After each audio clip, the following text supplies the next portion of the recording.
Good afternoon, ladies and gentlemen. My name is Andrew Samwick, and I'm a professor of economics and the director of the Nelson A. Rockefeller Center here at Dartmouth. It's my pleasure to welcome you to this evening's presentation of Entrepreneurship and Our Growth Challenge, presented by Glenn Hubbard, who's professor and dean of the Graduate School of Business at Columbia University. Today's event is the annual Portman Lecture in the Spirit of Entrepreneurship, which we host in partnership with the Center for Private Equity and Entrepreneurship at the Tuck School of Business and the Dartmouth Entrepreneurial Network.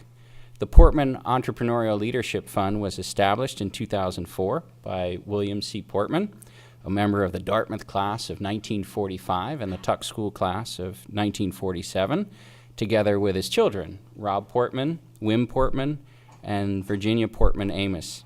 The fund is designed to foster an understanding and appreciation of small business development, entrepreneurial activity, and risk-taking, and the role that public policy plays in shaping their course. If you want to know why such an understanding is important, just ask any candidate for any executive branch position at any level of government. They know that no matter what public policy challenge they're trying to solve, robust economic growth makes that challenge more attainable. Every jurisdiction, whether it's a city, a state, or a nation, is trying to compete to be the best place to live, the best place to work, the best place to do business, and so forth. When a new business locates in a jurisdiction, the fiscal surplus arising from that economic activity helps to address other challenges. Different ideas for how to best combine fostering growth and sharing the surplus are at the heart of economic proposals you hear from most candidates, even in an election year like this one, where it's really hard to separate signal and noise. Pride of place in most of these proposals is reserved for entrepreneurial innovation. The most obvious way to get new economic activity in your jurisdiction is to grow it there. But how does this happen? This evening's lecture focuses on three questions. What is an entrepreneur? What ties entrepreneurship to economic growth? And what public policies best support entrepreneurial innovation? The answers might surprise you. Professor Hubbard will close with some observations about the special roles that colleges and universities play in the entrepreneurial process. We're fortunate to have one of the world's leading experts on these questions with us.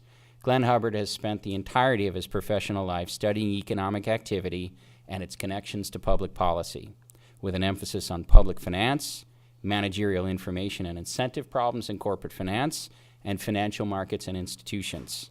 He is Dean and Russell L. Carson Professor of Finance and Economics at Columbia, where he teaches courses on entrepreneurial finance in the MBA curriculum. He received his undergraduate degree summa cum laude from the University of Central Florida and holds master's and doctoral degrees from Harvard University. In addition to writing more than 100 scholarly articles in economics and finance, Professor Hubbard is the author of 3 popular textbooks, as well as the co-author of The Aid Trap, Hard Truths About Ending Poverty, Balance, The Economics of Great Powers from Ancient Rome to Modern America, and Healthy, Wealthy, and Wise, 5 Steps for a Better Healthcare System. His commentaries appear in Business Week, The Wall Street Journal, The New York Times, The Financial Times, The Washington Post, Nikkei, and the Daily Yomiuri, as well as on television and radio. From 2001 to 2003, Professor Hubbard was chairman of the U.S. Council of Economic Advisors. He previously served as a Deputy Assistant Secretary of the Treasury. In the corporate sector, he is on the boards of ADP, BlackRock, and MetLife. Professor Hubbard is co-chair of the Committee on Capital Markets Regulation. He is a past chair of the Economic Club of New York and a past co-chair of the Study Group on Corporate Boards. Ladies and gentlemen, please join me in welcoming Glenn Hubbard. Thanks so much. Thanks so much, Andrew. The only thing I worry hearing your overly generous introduction is that you all are going to think I've never had a real job. So I want to assure particularly students that I have. My first job was a tour guide in Cinderella's castle at Disney World. So I have enormous private sector experience that I'm going to be bringing to bear tonight. It's really a pleasure for me to be with you for multiple reasons. First, I have many colleagues and friends at Dartmouth, co-authors and fellow travelers, even somebody that I taught when he was a freshman many years ago when I taught at Northwestern. A second reason that I am glad to be with you is that given the sorry state of affairs of the presidential campaign, I'm glad you're not here to ask me about economic policy proposals of the candidates. That's great that that's not why I'm here. And third, I'm always glad when I don't have to give a forecast because, of course, I could be wrong, and often am. I would say that George Bush once said about me that Glenn can't even predict the past.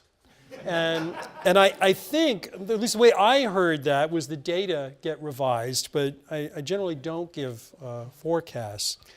But I'll tell you really why I'm delighted with you tonight. I am delighted for all those things, but here's why I'm actually delighted with you. Two reasons. I have long admired Rob Portman. As a congressman with whom I worked when he and I were both much younger, as U.S. Trade Representative and as United States Senator. He served the state of Ohio and the nation well. And it's a privilege to speak to you in anything named in Rob's or his family's honor. And it's meaningful for me, given my own research and teaching and policy interest, to talk with you about the subject of entrepreneurship. It is a subject that economists often raise in terms of the word, but seldom have a lot to say. And I'm going to at least try to do that with you this afternoon. Now, here's why I like it.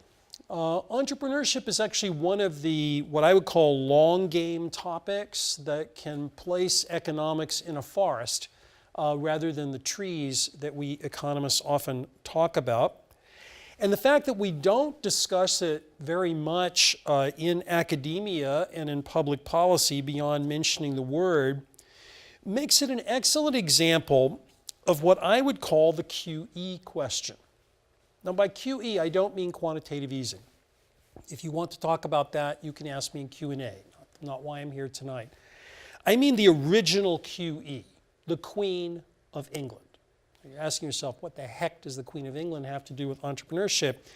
Before an audience of economics worthies at the London School of Economics, the Queen asked what I think was probably the most perceptive question about the financial crisis. She asked the economists, why did nobody see it coming? The way I think about what the Queen is really asking is about low-frequency challenges. What's out there that's really big, that's going to come back and really help us or bite us, and we're not even looking at it. So one version of the QE question, or the Queen's question today, if she were here, is what are we doing about our growth challenge? It's a huge question. Andrew teed it up exactly right. In some sense, everything else that we talk about in public policy is almost a subsidiary question once we've gotten to the question about economic growth. Now, the combination right now in what we all read about of an anemic economic recovery and fears that many in the public have, many politicians have, and even many economists have about a declining rate of long-run growth ought to concern us. And I don't mean concern us in a casual way, I mean in a deep-seated, primal way. There are many elements of a serious economic analysis for prospects for growth, but I think they have to begin with the overwhelming importance of growth. And I'll just give you a simple story. When I worked at the CEA, President Bush had an early cabinet meeting where he did something well, which is put somebody on the spot. And that particular time, the person that got put on the spot was me. So he looked at me and said, Mr. Economist, now let me just draw a tangent here. When someone from Texas looks at someone from New York who looks as much like a banker as a college professor and says, Mr. Economist, that's not a term of flattery. And I didn't take it as such, so I braced. And he said, so Mr. Economist, what's the effect on GDP growth of the package of policies that I, the new president, just campaigned on? Now, like some of you in the room, I am a teacher. That is a question he had asked me and I had answered at least 100 times on the campaign trail. But like every teacher does, I smiled and I gave the answer for the 101st time. And then he dropped the bomb saying, that's not what I'm asking. I don't care about this year, next year. We're here. I want you to tell me what the effect is on long-term growth. Now, I hadn't done that calculation, but any of you who've worked with economists know that that didn't stop a confident answer from coming immediately out of my mouth. I said, Mr. President, we're going to grow about 0.2 of a percentage point faster for a prolonged period of time. That seemed reasonable to me. When I looked around that table, I could tell that people thought I needed to get out more often. 0.2% didn't sound like much. And then when I translated it, there was $1,000 extra for every man, woman, and child in the country. After a decade, the room got quiet. It got quiet for the reason Bob Lucas, a Nobel laureate in economics, said that growth is everything. It's the reason economists spend so much time on this is just because it's where all the money is. So now to the subject at hand, entrepreneurship. Now, looking at your faces, I can tell that economics was your favorite subject. You just have that look to me as an audience. So we're going to take a little detour in the way economists think about this. But here's the problem. Even economists' discussions of growth really jump around the subject of entrepreneurship, despite the centrality that I'll emphasize this afternoon. They really often feature what I would call a disembodied analysis of input growth or technical change, or if you get really adventuresome among economists, R&D and increasing labor quality by education. But the actual role of the arrival of ideas and entrepreneurial imagination and the risk-taking that must accompany that imagination to make it real receives too little attention. So that's what I want to do today. I want to take the time you've given me and provide a little bit of that attention with some thoughts on what an entrepreneur is or does, what exactly is, from an economist, my own little knitting's perspective, what's an entrepreneurship's role in economic growth, and what are some implications for public policy of that intuition and about our own activities here in academia. Let me start with what should be an embarrassingly easy question. Who or what is an entrepreneur? It sounds easy, but I don't think it really is. For the growth story that I'm telling, I don't think of entrepreneurs in the way that term is casually used. So I'm not here really talking about the self-employed or even small business people, which may have been some of the impetus for the Portman lecture. I'm going to be more specific as I go. I mean something quite special when I say the word entrepreneur. So to me, the question of who or what is an entrepreneur is an interesting one. The popular conception, at least popular informed by a little bit of economics, of an entrepreneur calls to mind the idea of creative destruction, sort of the Schumpeterian idea where some guy or gal on a white horse rides in with something brand new that rips up everything that came before it. Now, that is a familiar concept to us. The reason I raise it to you is it actually drives a lot of the way policymakers think of entrepreneurship. It's this violent change. And it's also memorable. If you think about Thomas Edison or George Westinghouse or entrepreneurs of that ilk, they symbolize that kind of creative destruction. But I think that focus misses a lot. And it, in fact, misses three big aspects of entrepreneurship that we absolutely must understand if we're here to talk about economic growth. The first of those is to step back from creative destruction and focus on something else, non-destructive creation. Much of what is entrepreneurship, by which I mean highly promising ventures with embedded growth options, that's the specific economic meaning I want to attach to it, is about non-destructive creation. It is about new products and services that had not yet been imagined. I want you to now think Steve Jobs, not just George Westinghouse or Thomas Edison. In fact, in a marvelous inventory of entrepreneurial innovation over the 20th century, Bill Nordhaus, who's a Yale economist, emphasized that role of entrepreneurs, the very large fraction of goods and services available because of entrepreneurial innovation at the end of the 20th century that had not been imagined before. It's not that they'd gone through a process of creative destruction, they simply had not been imagined. So step one of why creative destruction can't be the only answer is it's so limiting in this concept of what an entrepreneur is. The second aspect of entrepreneurship, I think, that's missed by a simple-minded focus on creative destruction is the description of the arrival process, if you will, for entrepreneurial ideas. You see, in economics textbooks, this isn't really discussed. I mean, we talk about technical change or some disembodied thing, but in fact, entrepreneurial ideas arrive. And the question is, how do they arrive? How are they seized? And how are they implemented? Adam Smith had intuition that the potential for economic growth could be substantial, if not almost unlimited, as long as you had an economic environment that supported innovation. And that innovation could be captured in the minds of researchers and entrepreneurs.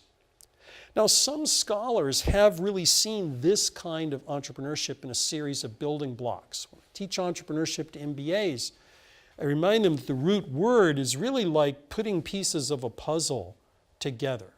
And economists like Armin Alchian, Harold Demsetz, Israel Kirzner stretch these themes through microeconomics that a lot of what we call entrepreneurship is really the exploitation of previously unseen profit opportunities. I'll give you an example. Andrew mentioned that I sit on the board of ADP, Automatic Data Processing. We pay about a third of America. If we pay you, thank you. If we don't, we'd love to have you as a client. Henry Taub is one of the great American entrepreneurs. After the Second World War, he saw something. He didn't see the need to pay people. That was surely obvious. What he saw was the possibilities of outsourcing payroll functions and the emergence of technologies for mechanical calculation that might make that easier. He starts on a small scale with another young entrepreneur named Frank Lautenberg, who went on to become a United States Senator. And those two men launched a giant company that was the birth of an industry by spotting a simple opportunity. They did not invent the technology. They certainly didn't invent the need to pay people, but they had a window into something and did it better. That's exactly what Alchian and Demsetz had in mind. Now, the reason I'm stressing this concept of what an entrepreneur is, to think about economic growth, is because I think therein lie the building blocks that help us to connect the arrival process of ideas that entrepreneurs seize with economic growth. What I have in mind is a process where entrepreneurial insights lay the foundation for future entrepreneurial insights. Whole industries were built on Henry Taub's original idea, and that drives the process of growth. So in that conception, what entrepreneurs are people who are taking advantage of new ideas to address a problem or a market. So let's think of some examples. Andrew Carnegie did not invent the Bessemer process for steelmaking, but he was smart enough to see that the American market was far larger than the market in which the Bessemer process was being used. And there would be enormous returns for the person who could come in and consolidate a new steel industry in the United States. That intuition made him rich and built an entire industry. John D. Rockefeller Sr. saw railroad transportation as significantly disrupting the way commodities would be delivered. His essential insights were less in the petroleum business than they were understanding that control of railroads, in his day, a legal activity. We can put that aside for your antitrust classes later, but in his day, a legal activity, that was his core insight. Bill Gates built on a fledgling personal computer industry with an operating system and built an enormous company called Microsoft. None of these individuals, not Andrew Carnegie, not John D. Rockefeller Sr., not Bill Gates, none of them invented the technology that made them wealthy. In fact, none of them was even a significant player at a science or ideas level in the technology that would make them wealthy. Rather, what they had was an insight to connect dots, which is again what Alchian and Demsetz were talking about. People who see this white space and ideas are applied for growth. But there's one final, a third missed aspect that I think relates to institutional frameworks that encourage or discourage what I would call entrepreneurial alertness or the seizing of opportunity. And here I want to turn to a commentator that might be an unusual one for an economic audience, and that's to turn to one of the nation's great heroes, Abraham Lincoln. And I want to turn to President Lincoln's words 2 years before he ran for the president in a magnificent series of lectures he gave on discoveries and innovation. Keep in mind, President Lincoln, of course, is an autodidact. He's not a business person. He's not a learned scholar of entrepreneurship. But listen to what Lincoln has to say about the framework that's required. He's telling a story, and then he segues into saying the following.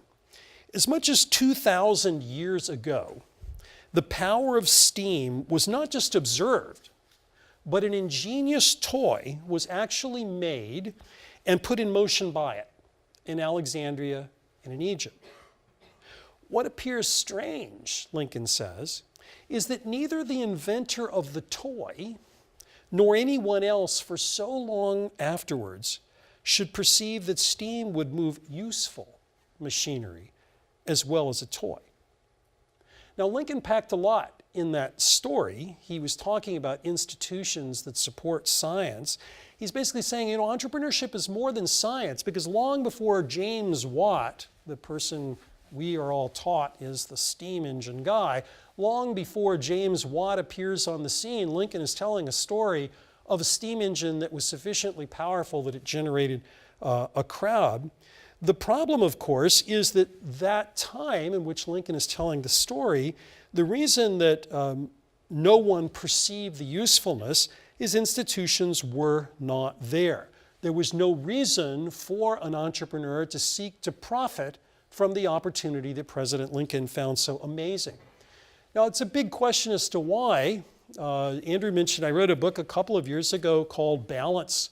It's a book about how growth stoppages occur in major economies. And typically growth stoppages occur as a result of what today we would call rent seeking, when the political process and corruption in the political process limits the return to productive entrepreneurship. It's not a declinist book about America, but it is a fantastic holiday gift. So I would urge you to go out and buy thousands of copies. But one of the theses that Tim and I have in the book is that many times in many places, great societies have drawn productive talent into rent seeking and away from entrepreneurial activity, which is why Lincoln could observe that even when the science is clearly there, no one even thought to make a profit.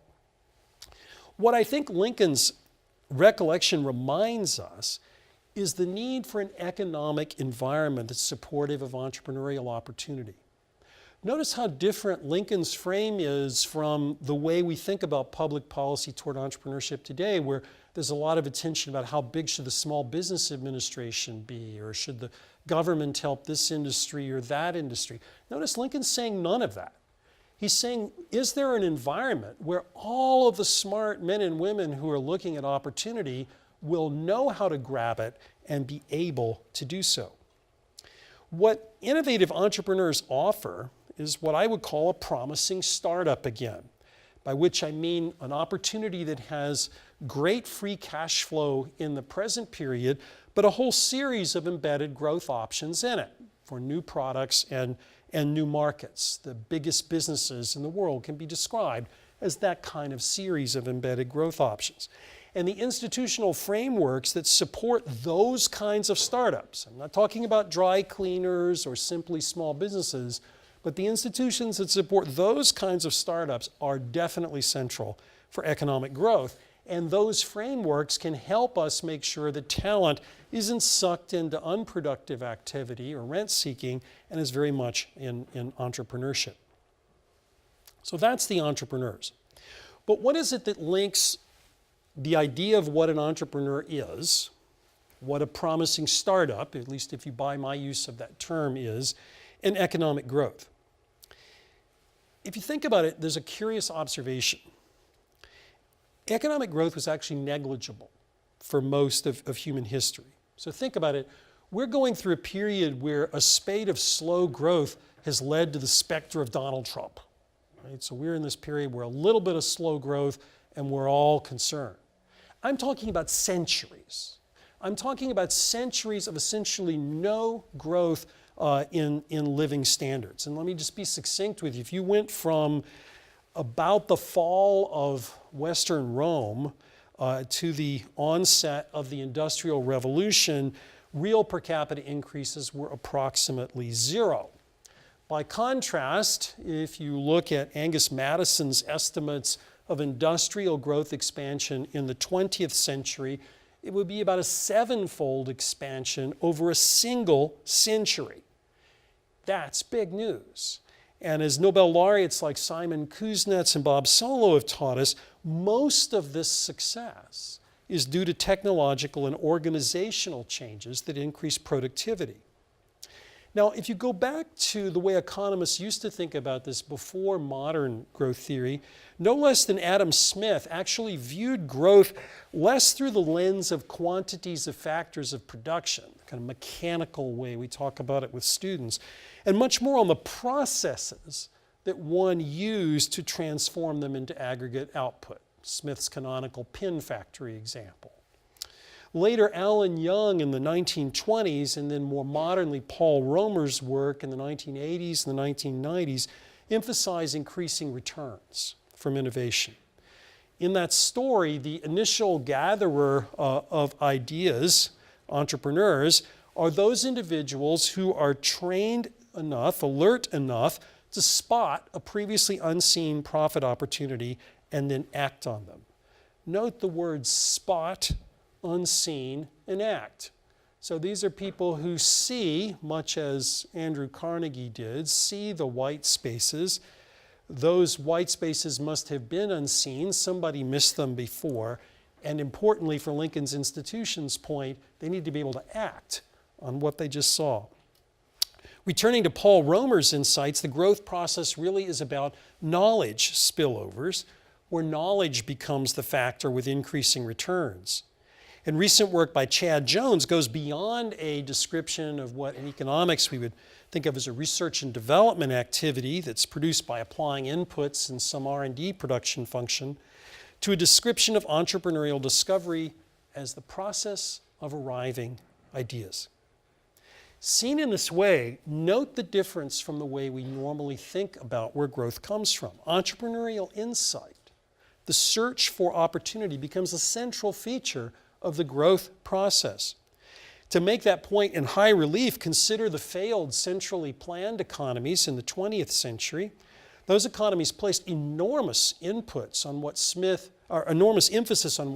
had called an error. They had focused very heavily on the development of factors of physical and human capital, but the growth stalled essentially and became negligible and even negative because they failed to realize the arrival of ideas and what Hayek would have called specific knowledge entrepreneurship that would help people spot an opportunity and take advantage of it for profit, but also for social betterment.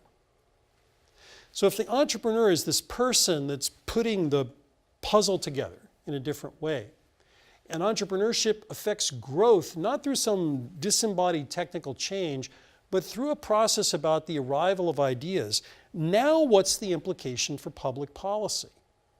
I set it up in this order because it's hard to think about public policy toward entrepreneurship if you don't know what the activity is that you're trying to reward, and now we think it's this arrival of ideas. Now, macroeconomists generally sidestep entrepreneurial risk-taking. I should note for you that I am a microeconomist. I have played a macroeconomist on television, but I'm really a microeconomist. So I mean no disrespect to macroeconomists in the room, but macroeconomists generally sidestep entrepreneurial risk-taking, and I think that sidestepping can lead to a misunderstanding both of the state of the economy and of the appropriate stance of policy. And just to be more specific what I mean here, we often focus in macro discussions on the interest rate or the return on capital, but is that really the cost of capital for innovation that the entrepreneurs to which I just referred actually see? In particular, the capacity to bear risk with equity capital is very important for innovative investment. The supply of funds for such activity is actually a key element in the process of innovation, of investment, and growth. Now, note that that's different from an argument saying go after the supply of funds generally. Much of that supply of funds may come from investors desiring safe assets. For example, in the global saving glut story that Ben Bernanke told in a period just prior to his becoming Fed chair, poorly developed financial markets in high-saving emerging economies led to capital flows to U.S. safe assets, reducing the real interest rate on safe assets both in the United States and around the world. The fly in that ointment of connecting it to the arguments I'm making here, though, is this. That low interest rate did not imply a commensurately low cost of funds for risky entrepreneurial ventures. In fact, that gap rose, and rose a lot during the financial crisis. And the gap between safe and risky returns is actually quite large today. So low interest rates that you see for governments, or for even a cash-rich company like ADP, simply means that financial engineering and kinds of maturity transformation are available, but not investment and not dynamism. Now, tax policy can be effective here, but it isn't the only policy instrument, and in fact, given the argument I just made, it may be a blunt one. Most tax instruments we think about are designed to encourage the supply of savings generally. That's not what I'm talking about. I'm talking about risk-taking equity capital. So we have to be careful about jumping from let's go after entrepreneurs to let's cut taxes. Other key areas of policy concern include excessive business regulation, policy uncertainty that obviously limits the willingness to take long-term investments, and overly restrictive business lending by financial intermediaries as a result of new financial regulation. If you talk to many entrepreneurial firms, they complain about a lack of credit to finance growth in an environment where we all are told the world is awash in credit. Both those statements are true. The safe real interest rate is negligible. In fact, it's negative in some parts of the world. But it does not mean that the shadow cost of funds to productive investment is anything other than quite high. So supply-side policies, like reducing marginal tax rates, can play a big role in stimulating entrepreneurial risk-taking, but they would need to focus on risk capital, not just savings general. Now, with these thoughts in mind, the policy responses that we actually pursued in the 2007-2009 financial crisis were almost certainly from the beginning, and certainly not when we look back, likely to have revitalized risk-taking, even if they did, in fact, and I think successfully so, reduce the chance of a complete economic collapse. The very low safe interest rates simply failed to jumpstart risky investment. The argument I just made would tell you why that might be the case. And that investment was held back largely by the lack of a resetting of expectations about future growth and a tax and regulatory environment that would be more favorable to risk-taking. In fact, recent work by economists has shown that we wound up reallocating capital away from middle-income families and young businesses toward the wealthy and toward very large mature corporations during this period. Looking forward, if we're thinking about a policy agenda for entrepreneurship and innovation, it needs to have several parts. We need to focus on basic research. We have to provide support for the grist of ideas for innovation. Remember, the entrepreneur in my story is seldom the person with the actual technical idea, but that idea has to come from somewhere, and it comes from basic research. And then we need to focus on removing the regulatory and tax barriers to risk-taking. The more stable our policy and regulatory environment is, obviously also assists entrepreneurial planning and investment. I'm afraid, though, that our present policy dialogue suggests we have a little bit of work to do. Whether you call it Stronger Together or Make America Great Again, I'm not hearing a rich discussion of these themes. Now, lest it look like we're only here to talk about what folks in Washington do, I wanted to give you a sense of turning the lens on ourselves. Universities, colleges, what are we about? If growth is so central to living standards, surely that's easy to get. And if entrepreneurship is so central to the process of growth, what exactly are the questions for us in colleges and universities? What exactly are our role here? And I would argue that there are two avenues in which we could be particularly helpful. The first is about preparation for entrepreneurship. There are many colleges and universities, including both Columbia and Dartmouth, that offer specific course and laboratory preparation for entrepreneurship. So I'll give you an example. At Columbia, we have a program called Innovation and Entrepreneurship at Columbia, IE. And that program takes faculty like myself and matches them up with scientists and engineers throughout the university. So scientist X has this idea. We worked with them on making an idea come to fruition. I'll give you an example. There's a business called Epibone. If you're bored, you can Google it while I'm talking. And Epibone is a business where a young lady and her thesis advisor, PhD student and her thesis advisor, have an ability to use your own stem cells to grow bones for surgery. So completely remaking orthopedic surgery. That's an interesting idea, but it goes back to the arrival process. Okay, so what do you do with that idea? So what we did in IE is say, well, why don't you think about children's facial surgery? It's not the largest market, but it is a market highly favorable to congressional interest, to fast track what you're doing through the FDA. And then, oh, by the way, it turns out pigs' jaws are similar to our jaws, and the experimentation is going on. So programs like that in universities can take the people with ideas, often engineers, often scientists, but match them to people to think about how do I take the idea and go from the arrival in idea into something of promise.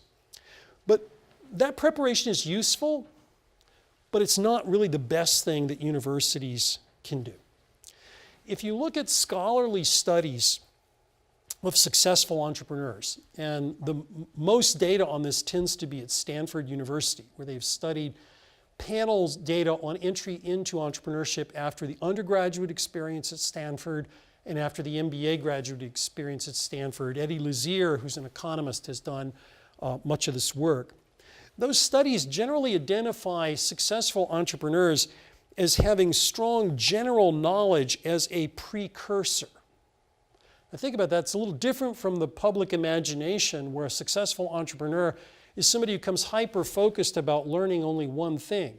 Lazier's work is saying, no, actually successful entrepreneurs have general backgrounds.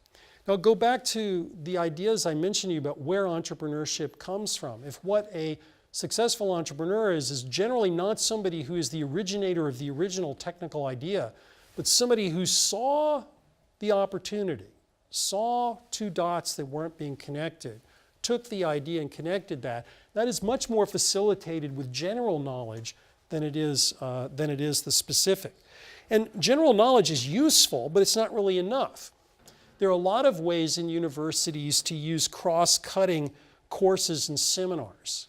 To give you an example of another thing, just to borrow from my own school, since I know what we do, we have a program we do with Columbia Medical School called From Research to Revenue.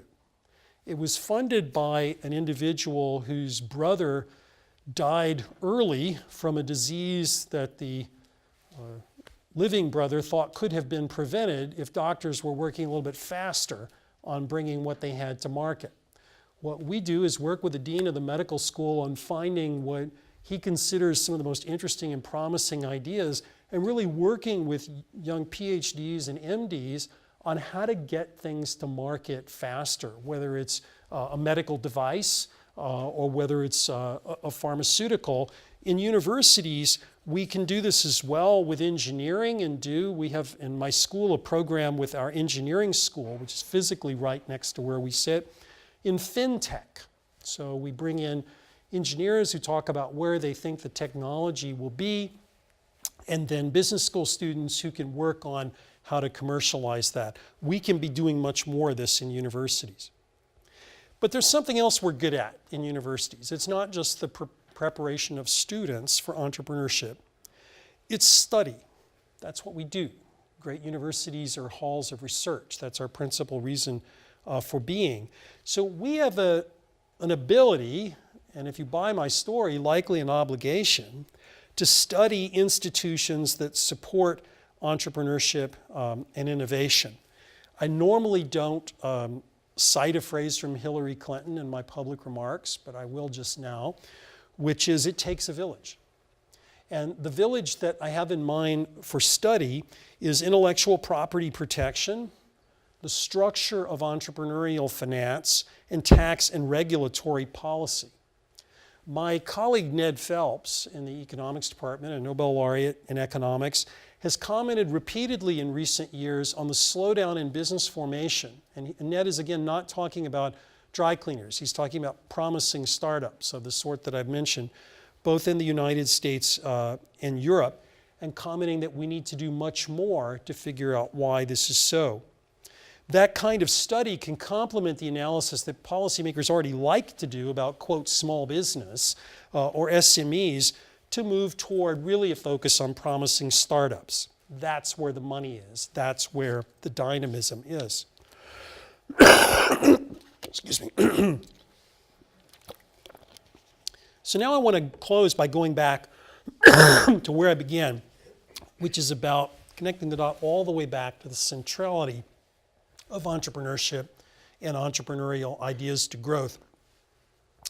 I think I can understand why Senator Portman's family would so graciously support what you are doing here about public discussions of entrepreneurship.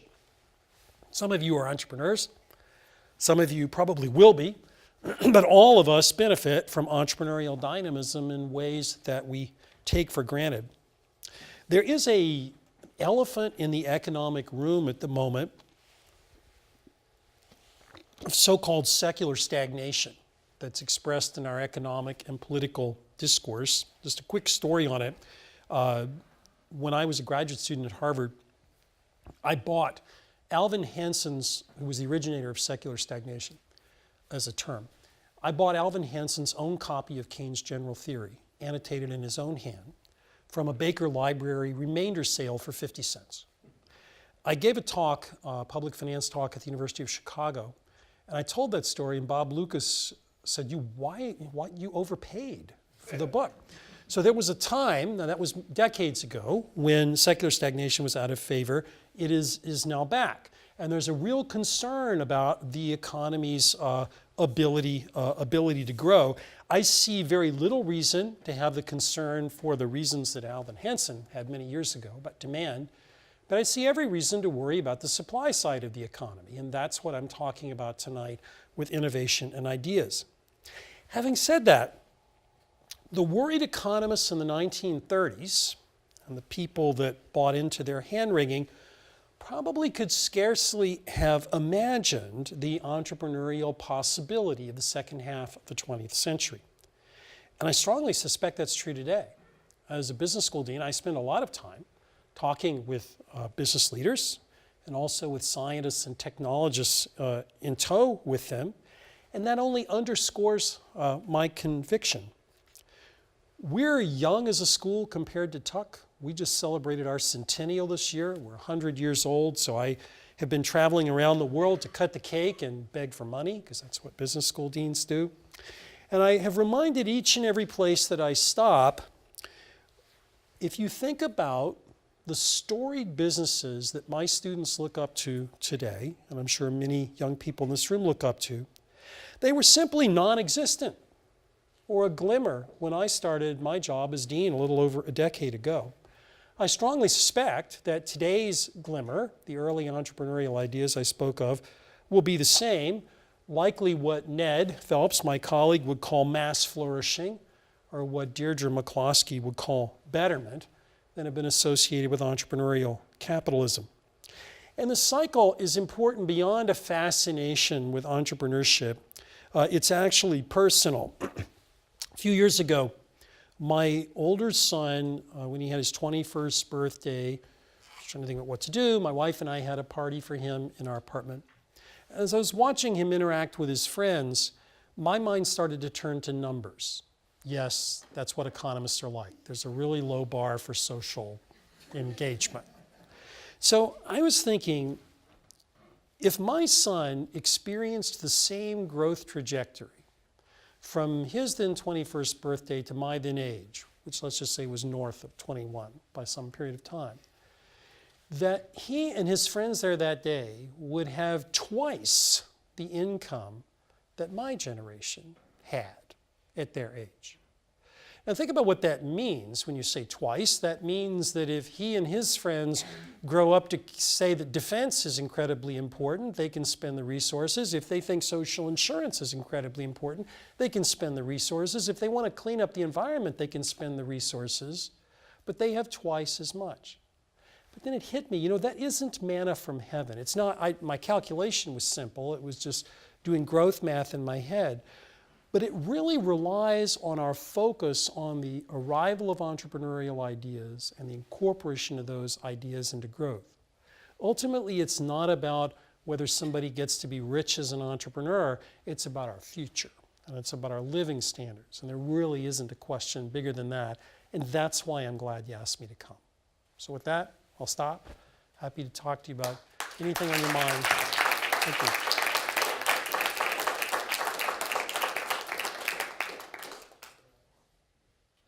Sir. So I'm very glad that you brought up the idea of kind of general knowledge, because I think that's often something mentioned in support of the liberal arts curriculum.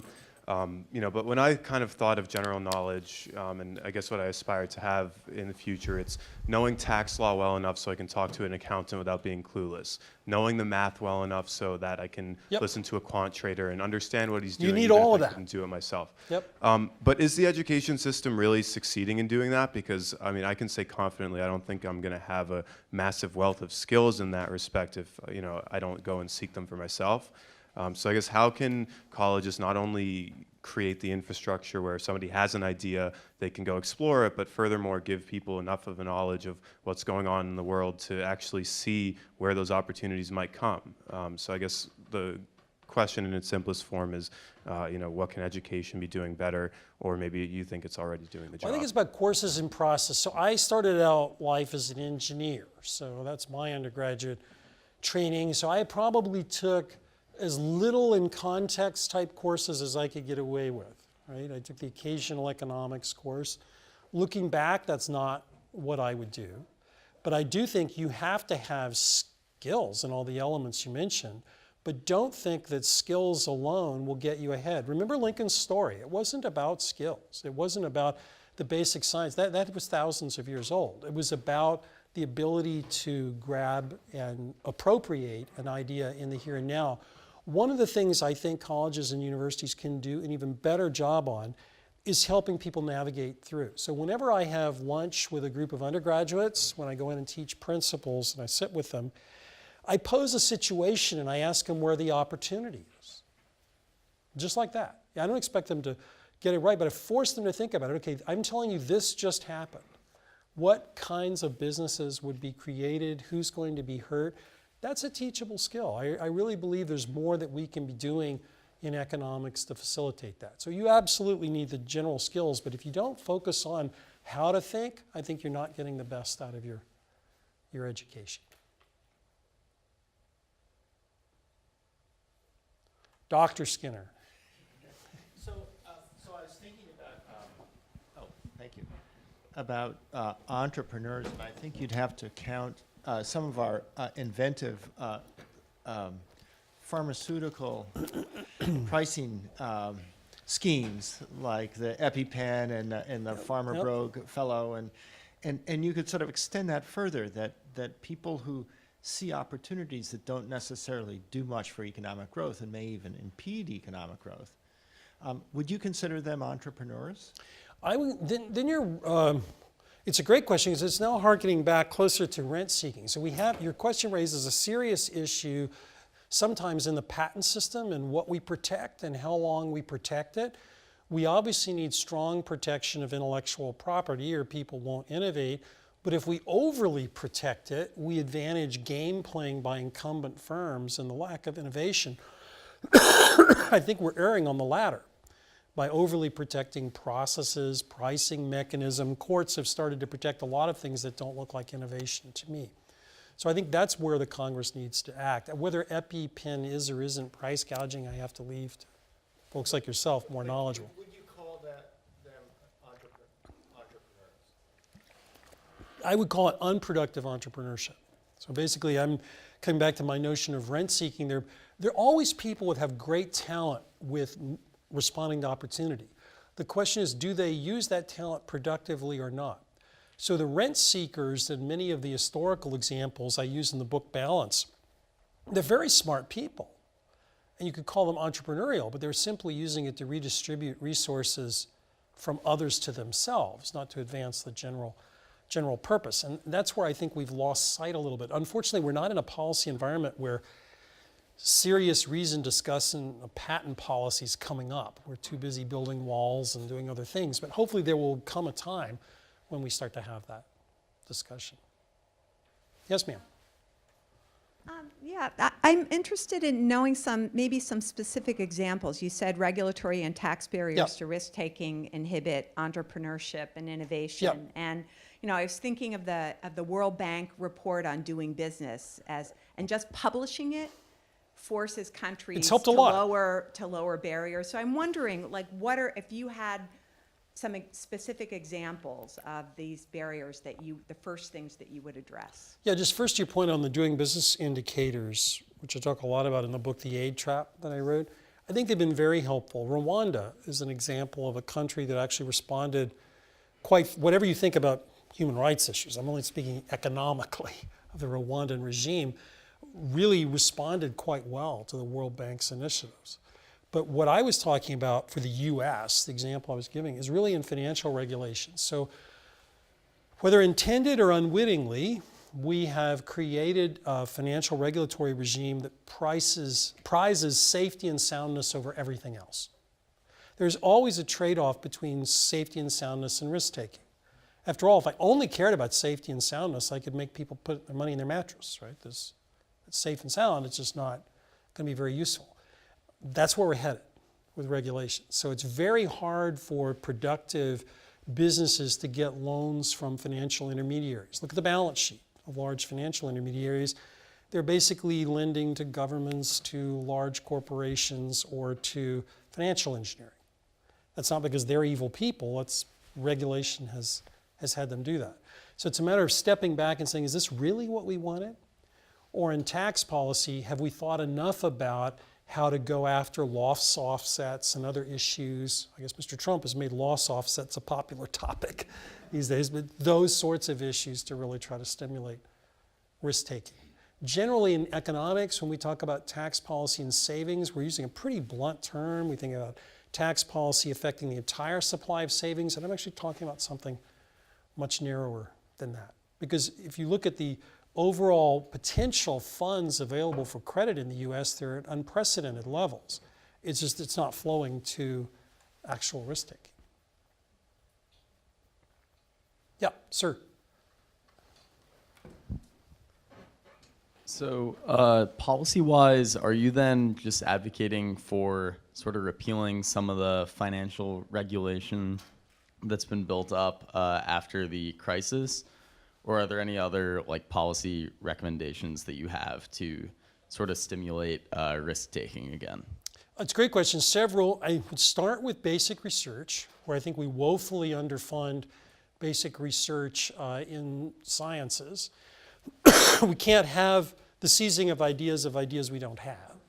The second would be in regulation. It's not just financial regulation. A lot of these are commercial and business regulations and litigation. But in financial regulation, we need to ask ourselves, are we unwittingly holding up credit? So perhaps simpler rules of higher overall capital standards, but without going after particular kinds of lending. So for example, it's a little odd that lending to Greece is viewed as riskless, but lending to a young Palo Alto startup is so risky I have to reserve equity-like financing for it. That can't possibly make any sense. Unfortunately, the only way to go after it is to do, as you say, to open up law. If this were a matter of regulation, one could make technical arguments to regulators, most of whom are very good people trying to do their jobs. But unfortunately, this is political, and so it will be difficult to do. So we'll have to decide when we get tired enough of slow growth that we'd like to do it. Yep, Andrew.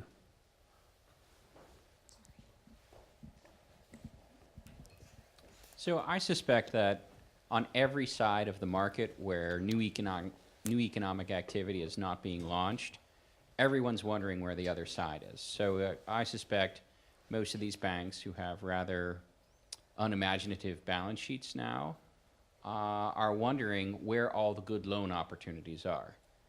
And I sort of suspect that there's a problem in just matching them up. And I think one of the problems is the way we treat banks versus bank holding companies, right? I mean, I think this is the Bulow and Klemperer point. You could have a pristine balance sheet for any deposit-taking entity to make sure Right. that the bank run is remote. But once the money is repatriated up to the bank holding company, I think that's the place where we should see a lot more innovation once we've basically taken it out of the insured depository system. And that's the part which surprises me, which is not Citibank, but Citigroup should be a lot more adventurous than it seems to be. And they would, I presume, say, well, you know, the good opportunities, we can't really find them. And so I wonder Well, if they you've are sort still of thought- limited in some of the activities that they can pursue. And indeed, you've seen whole new industries come up in return. So the peer-to-peer lending movement or other ways of doing matching of opportunities outside traditional commercial banks, the electronic payment systems that consumers use as well. But I think banks would probably like to lend. Remember, when I talk about promising startups here, I'm actually not talking typically about small business. That's always been very clear to me. These are quite significant enterprises. They're just the ones that have this giant growth opportunities. It's exactly where banks would like to be. It's just very hard. The reserving under regulation would be almost equity-like treatment for these loans. So I don't think it's that banks don't understand it. I think they're just effectively knocked out of the game by regulation. Now, indeed, if we wanted to do this, we have accomplished that. I just question as a society, does it make any sense to do this?